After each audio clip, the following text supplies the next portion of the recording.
กินละการตานบ่ได้มองโศกเศร้าคนแก่คนละเท่าหนุ่มสาวเนินาย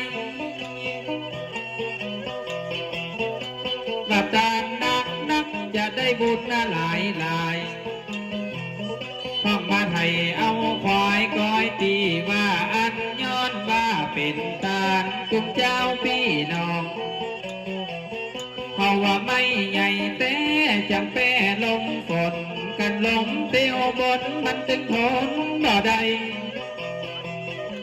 ไม่อ้อไม่แข็งมันก็เป็นไงแต่มันอยู่ได้เพราะมันไหวตัวลมอันนี้เลวกามันหากดาสมนิ่มจำน้องที่ได้กึดได้สร้างได้ถากได้ถางบนดอยมอนนี่จะขอขอบคุณแต่จักนักนำที่เอามาปั่นน้อยหนอแม่เจ้าว่าหลอนแม่เพ็ญมาได้มองคนเศร้าว่าหลอนแม่เจ้าปั่นหาคนใบขอมือแม่เพ็ญโยมอนกินบานดูดดังกินจานคนดีแม่ค่ะดูดีตีขาเทวดาช่วยกับขอมือแม่เพ็ญสุขสามปางการสีอ่อนคำน้ำสกุลเจ้าแม่อยู่บ้านซาแหลงบอกไก่เต้เราฟังเตึกทักเจ้าให้แม่เอามาตานว่าเงินส่วนนี้เอาไปฝากไปฝังดวงวิญญาณแล้วยังเจ้าข้าตั้งปิตามารดาเดิมอ่อนก่อนนั้นบัดเจ้าเตือนนั้นแม่อยากทางไปหาเทวบุตรเทวดาอยู่สวรรค์จัดห้องเจ้าป่าเจ้าเขาเจ้าได้เรียกร้องที่ดอยป่าห้องจอมภูวานาจะปั่นป้อนงามหรือแม่เพ็ญแต่หนาอายุตีขายังนิ่มเตียงมันสุขสามประการเนื้อเจ้าว่าแม่จันบัดเจ้าเตือนนั้นกินใหญ่ตามหลวงสถาพ่อห่วงอิทธิมาพ่อเจ้าก็ได้ยกยอสารแต่มาแต่เราปัจโยลาสะเล็งบ้านสีให้คำว่าบทบาทเก้าจะเอาปอนปัดป่าห่วงแหมกับอิทธิมาเจ้าข้าที่ได้ยกยืนมาเจ้าน้องจันว่าหลอนก็ห่วงแต่ตักนักหนาว่าอินที่มานำสกุลพ่อเจ้าว่าเอาบ้าปั่นในวันนี้เราขอมือพ่อเจ้าสุขภาพแข็งแรงสถาพ่อห่วงพ่อว่าได้กินแหนงยกใบแดงมาปั่นยืนให้ข้าเจ้าขอขอบใจเด้อห่วงพ่อใดว่าหลอนแม่เป็นพ่อห่วงแต่จักนักหนาบักที่มาเอามาปั่นที่นี่ได้ถูกโอยลอยลัดจาลีปั่นมาวันนี้ถูกโอยหลายใบแม่เป็นพ่อห่วงตัดมีน้ำใจปั่นเงินใบจังซอตั้งบ้านอย่าเอาปอนไปปั่นในวันนี้แล้วขอพี่อย่าจ้องว่าขอน้องอย่าจับขอมาคืนอย่าดันขอมาวันอย่าจองเพราะว่าเจ็บหัวหัวตาเจ็บดองขอพี่ขอน้องขออย่าได้มาจับตอนนี้ไปหน้าท่านอย่าเจ็บเป็นอย่างพยานร่วงกับขออย่าได้มาไกลคือตกด้วยไผ่ไหล โดยแม่นาม ว่าบทบาทก็ตันแล้วตันแหมตุปีจันแหลมเนื้อนายตันเจ้าจะเล่าใครการต้องไปแต่เราอยู่วัดรองเก่าอำเภอเชียงคำว่าบทบาทเก่าเจ้าได้เอามาปั่นไม่จะยอมมือสานแล้วเจ้าขาดเทวบุตรเทวดามารักษาท่านสาวตุปีจันแลมเอามายืนมาปั่นวัดสีให้คำสะเล็งบาดกวางบัดดกซาเลตึงบัดเดซาลางอำเภอผู้สร้างจังหวัดพะเยาว่าเอาเตือนน้อเจ้าอินนาลงเหล่า ขอบคุณเจ้า ไก่ไข่สำเนาเข้าไปเตือดอยบ่ละมองซอยขึ้นดอยมอนจริง เจ้าพี่จัดแลมวันที่เคยคำได้เอามาปั่นให้จังซอขาเจ้าจะขอขอบคุณไปอย่างหลายเจ้าก็ขอให้เจ้ามีแต่ความเจริญ มีงานไปไหนเปิดกลับมาปั่นตลอด มากินมาดานบวิตว่าการไม่มีความเจริญต่อไปนักหนาในศาสนาในวันนี้ สาธุยินดีตุปีนักกิจเดินตามถูกทิศชีวิตจะแจ่มใส อยู่ในหลักวิในอารามตุ้มติว ว่าบ้านตุ้มติวสถาบาดิงน้องนี่บ้านตุ้งละกะเทียมว่าบทนาบาทก็หาไหนบ่เมียนที่ดอกไปเจียนมันจากเหรียญเข้าบ้านกินกับตาลมันบ่ได้เวทลอบแอบสำลับนึงตึงบ่ได้มัวมองตุ้มพี่ลองนกพระชัยท่านเจ้าจะเล่าใครการต้องไปนั่นเราอยู่วัดหนองเราเขตอำเภอภูซางของตุ้มปีลองซุปสามประกาศกินกับดานจากสองมานีมั่งมูลมีปาละมีจุยกับ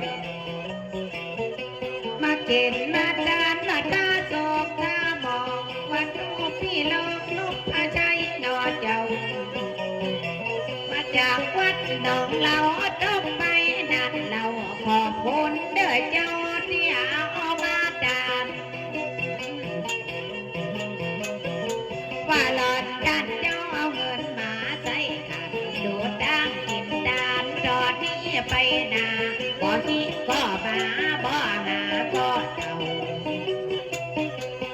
สองตุปีปัญญาตานไปหาเทวดาอารักษ์ที่ได้ปกปักแต่ตั้งนานหนอจักจ้อยจักซอที่บนดอยป่าหอม ได้เอามาปัดมีจิตใจหลิงน้อมก็ย้อนว่าท่านมีจิตใจยินดี ว่าบทบาทเก้าขาดเราเอาสีเจ้ากินนาลีเจ้าข้าอยู่ในศาสนาศาสดาพาไว้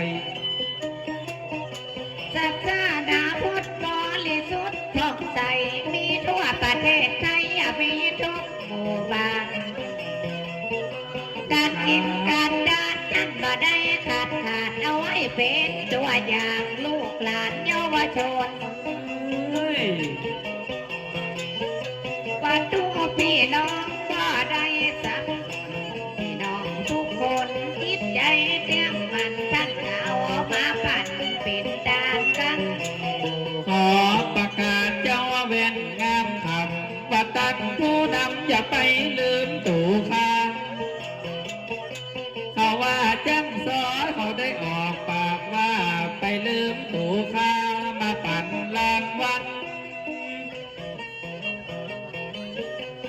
ำบุญรวมชาติตักบาตรรวมขันเกิดมาได้กับปักกันศาสนา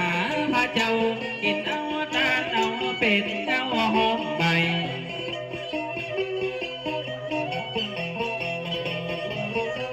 จะยกมาให้มาเป็นแม่มาหินอีแม่สู้พินรู้น้อมกาเจ้าจะสาธุการวันวานใส่เก่าบ้านของเจ้าอยู่สะเลงดอนมดที่กินตีตาบลบลายหายสูดแสงวีตูนก้อยตีเจ้าพาเทวบุตรรักษาเทวดาช่วยกับว่าขอบคุณเนื้อแม่มาจานมากินว่าแม่สุพินว่าคนดีแม่เจ้า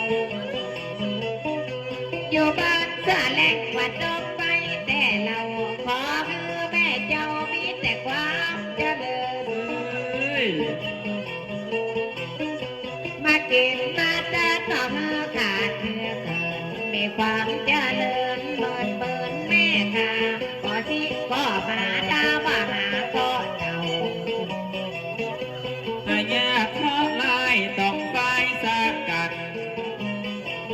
ขอเจ็บแหล่เจ็บหลักขออย่าได้มาไกลขอเจ็บเป็นเจ็บขอแล้วยังไม่ใครเมื่อตกลงไตตัวแม่น้ำลาวว่าในวันนี้แม่ห่างนางสาวแม่หมอกปองดาวแล้วยังเจ้าพาเทวบุตรรักษาเทวดาช่วยกับแห่งสำรับหนึ่งตันปอแม่เป็นเท่าแก่ที่ได้รวมสังขารมรณะกรรมไปภายภาคหน้าป่อเหยแม่เหยได้ยินนะลูกลามาเตือนหนามาเอาของตาว่าแม่สุพินแม่จะยกตาลปั่นเป็นของตาลเพราะฉะนั้นเจ้าอาคาพิตามารดาของเจ้าแม่จะว่าบาทตัวหนึ่งเป็นข้าวเป็นของว่าบาทตัวสองนึงเป็นเสียเป็นบาได้เกตได้จานบาทตัวสี่ตัวหนาคือกลายเป็นมาตัวจะไหนขอเพื่อแม่เจ้าว่าจงนี้เย็นใหญ่ก็เป็นก็ตายอันตรายยาไก่เมื่อตกตัวไปไหลโดยแม่นางมาปะกันแล้วเจ้าแก่นไฟสาดมวนมีคณะพ่อหลวงชะเวงฟันแก้วพ่อหลวงชะเวงผันแก้วแต่แล้วเพิ่นก็มาเอี่ยวในการในงานปีน้องศรัทธาว่าบ้านน้องสะอาดเล่าใครกาดกับพ่อบ้านแม่บ้านโมดนาดานกับเจ้าลูกน้อยพ่อบ้านก็หล่อแม่บ้านแล้วก็งามมาช่วยเหลือกันตั้งลงทานนอเจ้าเปิดว่าบ้านน้องนี่เป็นบ้านเก่าเขาอยู่หมู่สองตำบลเชียงแรงว่าวันนี้แล้วถึงบ้านน้อยใจแหน่งป้าหลวงชะเวงนามสกุลพันแก้วทิศกะตามแนวเขาว่าหมาแต่ไก่ผู้จะล่อยังเป็นใจเองป้าหลวงเสวงว่าอย่าได้จะจำเป็นเอามาปั่นแล้วยังแต่เราปั่นเพข้าเจ้าอย่าเอาเดิมนำมัน ขอบคุณป้าหลวงชะเวงกับคณะป้าบ้านในบ้านเน้อป้าหลวงเสวงปั่นกาด้วยสารกับเมืองนานน้องพ่อหลวงนากินจานนาในเวลานี้แล้ว ไทยอยู่บ้านร้องหมู่สองสัญญารับรองเจ้าของน้ำดันขอขอบคุณหลายยิ่งนานทาน จันทร์ที่ได้จงมาปั่นจังสอหมอลำบ่มีธุระปัจจัยปะนากันบ่มีการยังบ่ได้มานั่งไก่ย้อนครูบาสิทธิชัยพามาลูกท่านก็บ้านแม่บ้านแล้วยังหมู่สองอย่าไปละมองอย่าไปฟ้องเจ้าว่าหลวงชาวเวงว่าดกไปแต่เราอันนี้แหละเจ้าท่านก็เป็นผู้นำอันนี้ผู้นำตัวอย่างเนาะพี่น้องเนาะพี่น้องหมู่สองแม่ตั้งอนันต์นำเอามากินมาดานกับพ่อหลวงบ้านก็เป็นอย่างในวันนี้แล้ว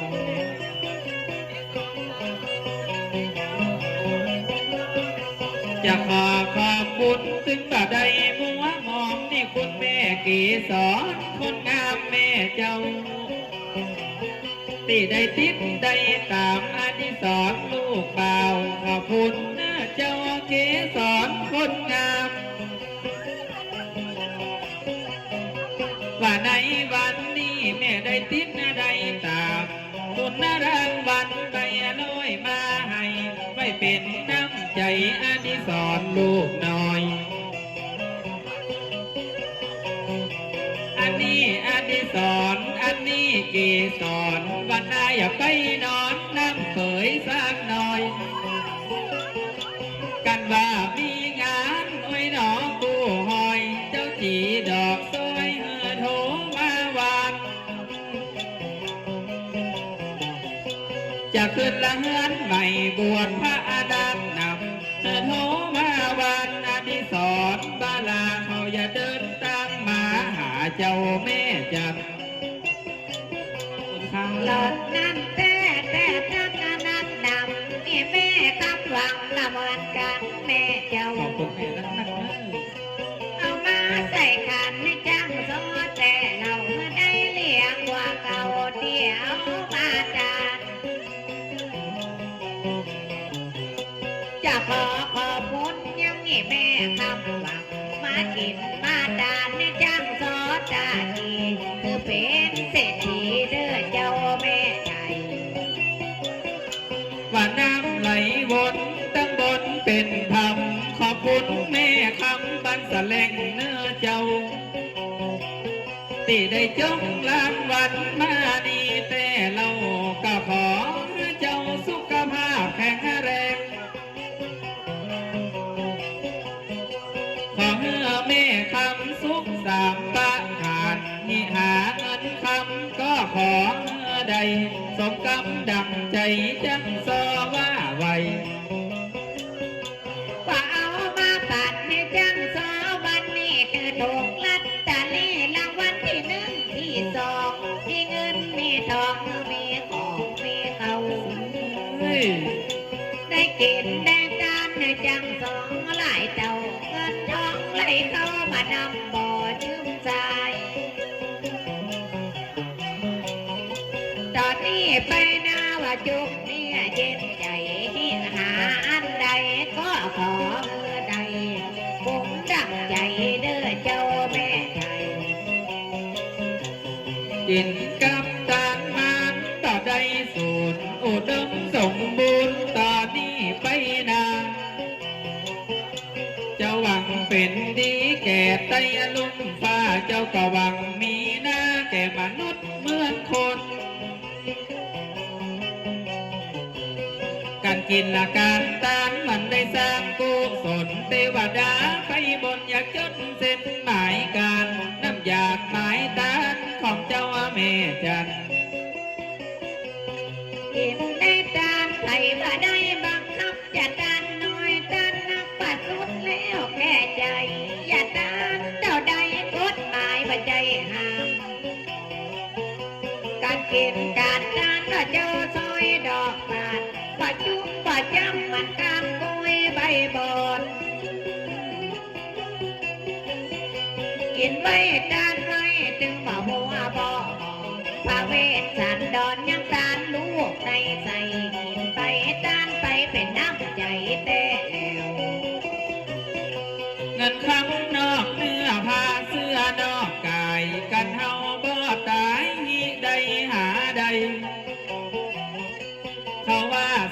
เก่าเฮาก็หาเอาใหม่ปีแก้วน้องให้เขาว่าการทำบุญฟังเนื้อสัทธาที่ได้ประกาศคนจบชาลาดยังอีป้อนานจันได้ประชาสัมพันธ์พี่น้องเจ้าบ้านมาทำบุญด้วยกันในวันนี้แล้วว่าการทำบุญไปอุดหนุนกันไปความสมัครใจอยู่ที่พี่แก้วน้องแก้วว่าการทำบุญสดใสผ่องเพรียวก็เหมือนหนึ่งแก้วก็ไปยังสามดวงทำบุญนั้นรวมชาติตั้งบาทรวมขันจะไปเป็นอย่างเจ้าแม่แพ้เนื้ออ้วนจักเป็นละขบวนจุงเจ้าพี่น้องพ่องพุทธน้ำบ่อพ่องยังก่อวิหารพ่องยังสร้างสะพานข้ามน้ำแม่กวางการกินการจานเจ้าซอยดอกบานเท่าบ่ได้เอาความลงน้ำเผาไปกินแล้วจานแล้วแต่สักดังหายเป็นน้ำใจแล้วยังดีเขาจะพังจะมีเป็นเศรษฐีร้อยล้าน อันนี้เลี้ยวกาความสามัคคีป่อเหมยธานีหลายจองหลายบ้านนี่เป็นศรัทธาเจ้าซอยดอกบานเป็นตัวอย่างการสร้างความดีว่าบทบาทเก้าได้เป็นเศรษฐีป่าดามีที่เปิ้นได้สร้างจะยอมมือวาดวัดตากาบนอม เทวพุทธนำดานำดาเทวดาอย่ามาขอมายำพี่น้องเขาเอ่ยบ่ทำเสยอย่างนั้นกินจานจานจ้างมาได้สร้างหอคำว่าเจ้าภาพก็แต่สักอนันต์นำพ้องกินพ้องทานด้วยกันใจใจลำลีลำไหลกันไปเจ้า เกิดเป็นคนกินเถิดตานเถิดห่อแต่วันเกิดมันบ่ห่อวันตายสังขารตั้งอะไรมันบ่เนมเตียงมันว่าหึงคนละเอาอย่ามีแผ่วมาและจ้างตายแล้วก็เอาความมาได้เอาหยาไปตัวบ่ได้เกิดตาซาบ่ได้ลาตาโกยกินตุยตานตุยเจ้าแม่แพ้เนื้อยนต์หวังอย่าสร้างทุกสนตุยกันพังพอมเป็นผู้นำก็บาลาจ้าบอกหอมบอมมากอกปันละนี่ก็ได้หัดยังป่อกลับมานั้นสมบัติป่อเจ้ากับแม่ฟอกจันเมียนางผู้เฝ้าว่าพุทธราแสงเอามากินมาตานว่าในวันนี้อดจักอดสารเล่าใครการซออยู่เจ๊งเจ๊งกับนักตำบลเชียงแหลงป่าห้องนี่แล้ว ได้รับรางวัลกับนั้นสมบัติประเทศตักอนันต์นำกับแม่พอกจันเหมือนกันแม่เลี้ยงเจ้าถึงผัวถึงเมียมาช่วยเหลือแต่เราขอบคุณเด้อเจ้ามากินมาจาน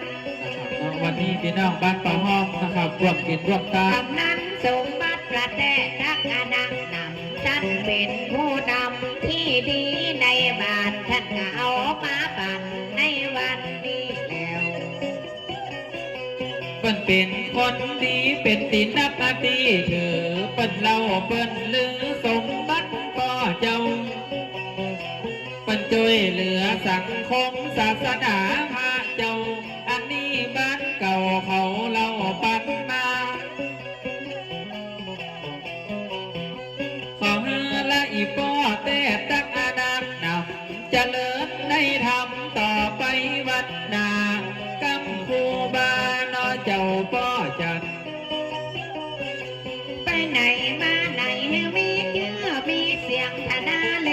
การแบ่งสนาทุกดังพ่อกำนันสมบัติเปิ้นบ่ได้ขาดเอาไว้เป็นตัวอย่างลูกบ้านทุกคนกับแม่พ่องจันท่านบ่ได้ไหลลงจำนงเอามาปันนั่งสุขสามป้าการเป็นเมียแปลงลูกหน่อยจะเปรียบเหมือนนางสุจาดาอันนี้แล้วกาฟ้องจันแม่เจ้าเป็นอุบาสิกาครูบาแต่เรามีน้ำก่อนเก้าว่าสุจาดาจะได้เปรียบเคยเหมือนอีเมฟ้องจันเล่าใครการเจ้าบัวกาบเหมือนนางสุจาดาทำมาบุญร่วมก่อนลั่นจุลีพรพาไม้เหมือนกันจะย่อมือสารวันหน้าไว้เป็นเก้าสัทธายังก็ออกท่านไทยมีพ่อประจวบผลดีเมียน้ำจันแก้วแม่แหนมดีหลีเป็นก็เป็นคนดีเป็นเจ้ากึศเจ้าสากถ้าบุญกินต่างกับผู้บาครั้งนี้ว่าล้านจุลีแล้วยังพาไทยไปยังนักหนาว่าถึงเวลาป้าจวบพ่อเจ้ามันถึงเวลาว่าเข้ามาแต่เราเป็นเจ้าภาพเขายังเจ้าของงานว่าพ่อป้าจวบแต่ตั้งนักนำเชิญลูกเชิญหลานกำนันพ่องาเรากับป้ากันมาเป็นชาตากันดีว่าตันผัวนำเป็นก็มากันนักสออนุรักษ์ก็ยังตัดบรรจงเจ้าสร้อยคอหงผู้แทนเจ้าบัตรปันมาช่วยกันทำบุญสาสังปัดตกสาลังพร้อมทันสอจออันนี้ตัวแทนพี่น้องวงศาพัฒนาขอไหลลังปอจังจ้อยจังซอยอสามก้าวดอกย้อนตาละมีตึงน้ำตึงใสผู้บาสิทธิชัยเปิดนั้นเจ้าสังอารามมันน้อยป่าห้องท่านจันบักดอกสลังห่างเหเตปังแหมน้อยศาลาก็ยันดานเป็นหลังเป็นศาลางามหลังใหญ่บ่จอมบ่ได้มัวมองซ้อหอมเจ้าปัญญาที่ใครมันยังไม่หาบอกว่าท่านสอก็เดินทางมาลีแต่เอาเจ้าแน่ก็มาเป็นเจ้าดีเป็นน้องเป็นพี่พร้อมโดยสอจอว่าหลอนวันนี้แต่นักสอบอดอท่านนายกว่ามาติดมาดานในวันนี้แล้ววัดละจะงามอารามจะสวยกินตุยตานตุยให้บ่ได้ห่วงห้ามการกินการตานให้บ่ได้คัดค้านไว้เป็นตัวอย่างการวัฒนธรรมกินไว้ตานไว้มันอย่าไปเป็นอย่างพี่น้องวงวานใจดียืนสู่ไอ้บัดทบเที่ยกูตายลาเก้ากาก็หวังละจะเลื่อมก็หวังละจะใส่ในอุวิในศาสนาพระเจ้าเอาลักเอาทานไปเป็นกุ้งเป็นเก้าเอาพุทธเจ้าไว้สายอดดำวันหนึ่งกรรมพรของพ่ออาจารย์อีป้อนานจันเป็นได้บอกเมื่ออายบุญนักสักหลายฟังไปเจ้า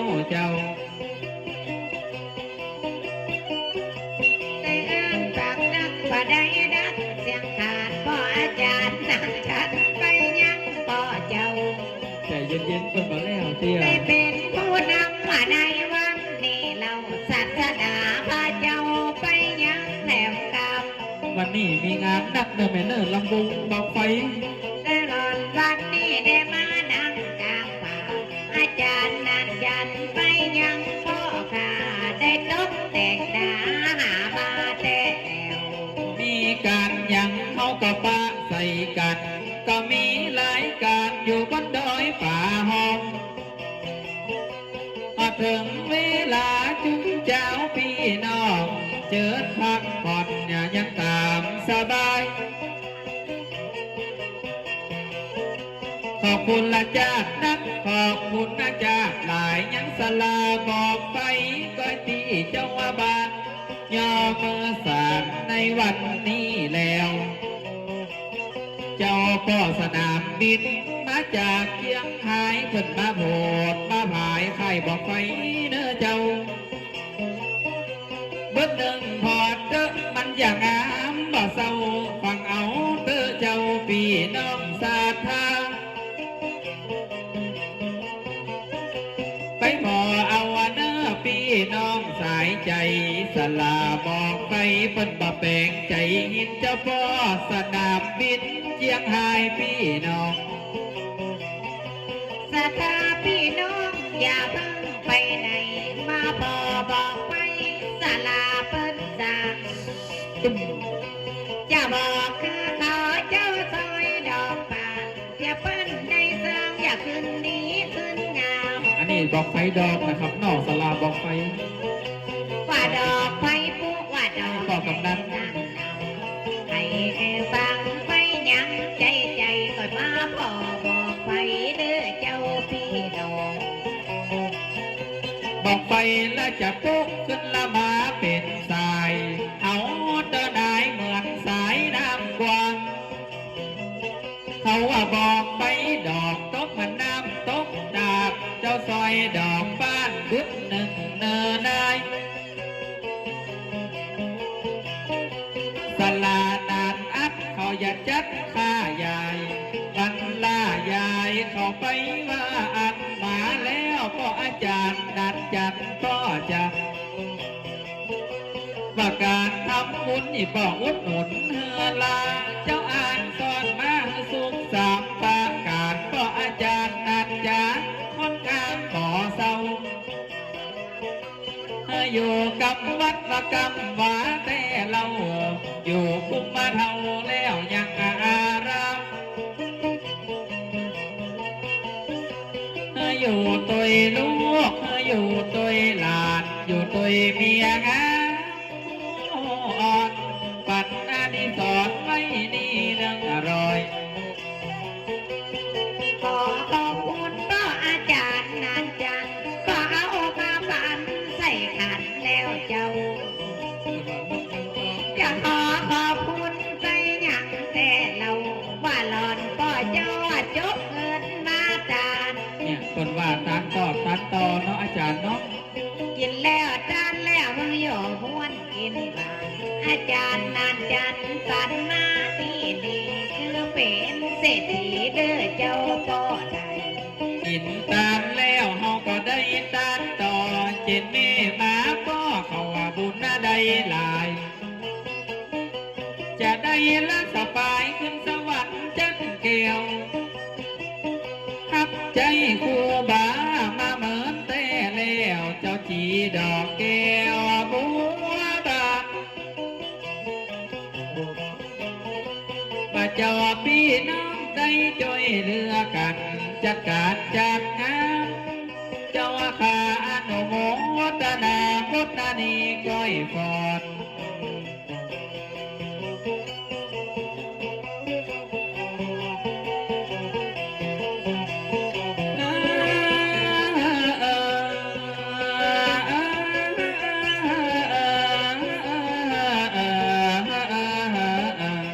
ก่อนแหลกต้นยาเมื่อหัวตี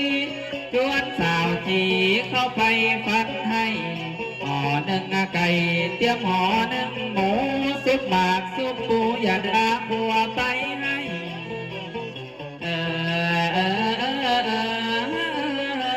อย่าดาบัว แล้วกาให้เฮาอันนี้แล้วกาให้เฮาปุ้นเป็นให้ลุงเสาเพ่เป็นให้ลุงกำปันต่อต่ำปันให้ใส่ส่วนจะสองเบิ่งควันอย่าปันให้เฮียก่อน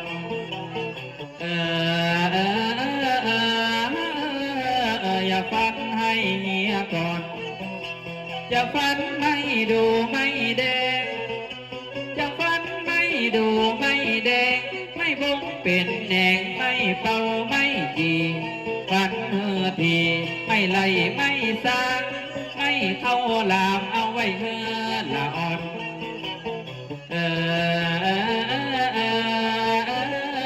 ไก่หิบให้เฮียก่อนไก่หิบหลังมันเป็นกองหิบให้หลังมันเป็นกองหิบขึ้นนายองแบ่งกองใหญ่ๆเอาไม้เข้าใส่เอาไฟลงสุ่มจังหินจังยุงมาคบแต่คบว่า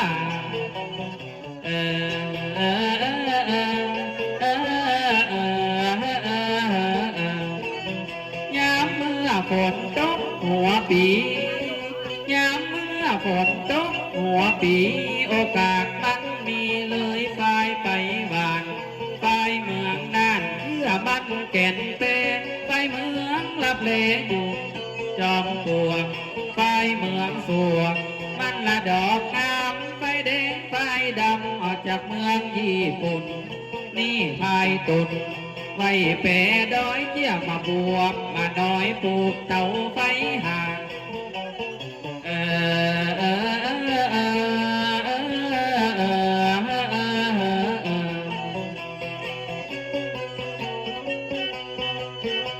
ก็เสียยาคัดตานทรายก็เสียยาคัดตานทรายยาก่อหลายหกแต่หกว่าเอาเตอลาเสียยาแหมกำเอากล้วยกันก็เสียยาเหียก่อน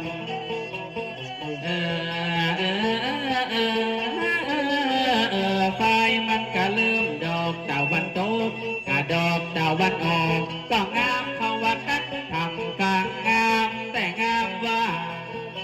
ไก่เก็บดอกขาวอ่อนจอดไก่เก็บดอกขาวอ่อนจอดเอาเตอแม่อีอ่อนไก่เก็บไฟเหียก่อน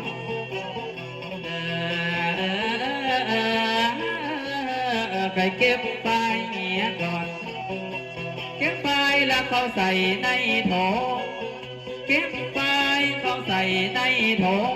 เก็บยัดหน้าลงขาถงเพราะว่าเอาไปตากในสากกะลากันแดดออกมาอย่าใส่ไฟเหียก่อน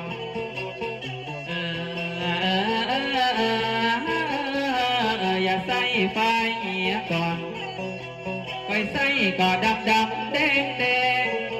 ใส่ไฟก็ดำดำแดงแดงแก่นหน้าใดบ้านนาแข่งเฮาก้อยใส่ออกเจ้าเป้เจ้าบอกเพื่อตัวละอีนายก้อยองค์ตั้งใจใส่ไฟเหียก่อนไปล่อไปเมื่อมันเป็นหา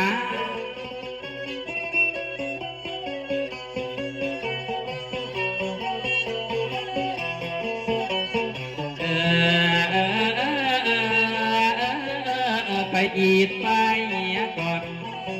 อีดไฟซ้ำก็กินดีอีดไฟซ้ำก็กินดีสลาปอสีแปลงอีดก็จางหูมันห่างกวางกลางตั้งอะไรกันว่าอีดเข้าไปแห่แม่จ้าหล่อน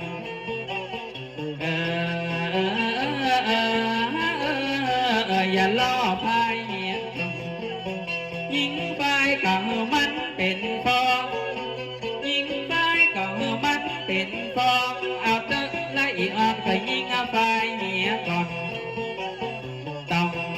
องติดต้องยิงไฟเหียก่อนล่อไฟก็มันเป็นหาล่อไฟก็มันเป็นหา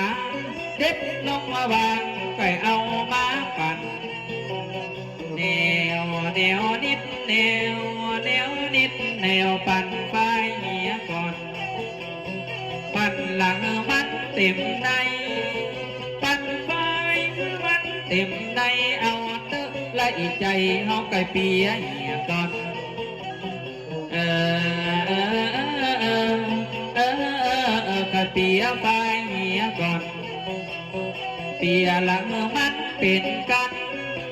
เปียไฟละเมื่อมันเป็นกันไก่ตกลงมาว่าไก่ตกไฟเหียก่อนนะ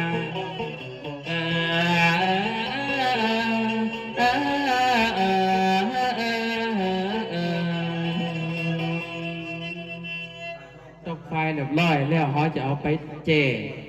แล้วเอาไปกั้นนะครับเนาะ